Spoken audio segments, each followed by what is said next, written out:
Fridge, 2টা বাতি কি করে আমার 1250 টাকা বিল আলো। এই জন্য আমি ওই মাননীয় প্রধানমন্ত্রীর কাছে আমি এটা সুষ্ঠু তদন্ত চাই, ওইটার বিচার চাই।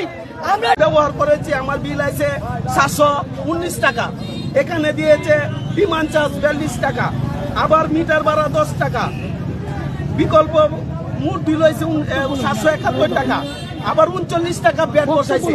আমি জানতে চাই এই ডিমান্ড চার্জটা কিসের জন্য ডিমান্ড চার্জ?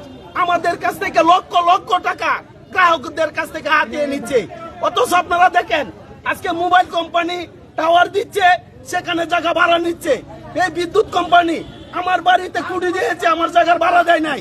আমার ঘরে মিটার লাগিয়েছে, আমার ঘরের ভাড়া দেয় নাই। আমার টাকা দিয়ে মিটার কিনে এনেছি, অথচ আমার মিটারের চার্জ দিতে হচ্ছে।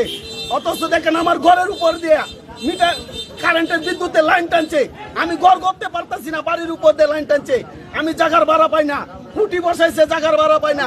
আমার ঘরে মিটার লাগাইছে, সেই ভাড়া আমি নিচ্ছি না, অথচ উল্টা আমার কাছ থেকে তারা অফিসে বসে চা খাবে, সেই টাকা আমার কাছ থেকে নিয়ে নিচ্ছে হাতে।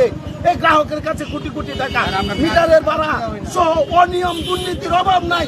কেন এই অনিয়ম, কেন এই দুর্নীতি? আমি মাননীয় প্রধানমন্ত্রী জননেত্রী শেখ হাসিনা সহ এই মন্ত্রণালয়ের সকল মন্ত্রণালয়ের এই ঊর্ধ্বতম কর্মকর্তাদেরকে দৃষ্টি আকর্ষণ করছি, আপনারা এই সাধারণ গ্রামের মানুষকে বাঁচান, এই কোটি কোটি টাকা হাতিয়ে নেওয়া থেকে আমাদেরকে রক্ষা করেন। আগে মাসে প্রত্যেকটা বাজারের প্রত্যেকটা মিটার বাণিজ্যিক করা হয়েছে, 800 থেকে 900 টাকা নেওয়া হয়েছে। কাঁদতে কয়ে নেওয়া হলো, কাঁদতে জিজ্ঞাসা করে। আমরা তো জনগণ, আমাদের টাকা নিবে, আমাদের জিজ্ঞাসা করবে না। এটা আমরা প্রতিবাদ চাই এবং কি এটা সুষ্ঠু বিচার চাই।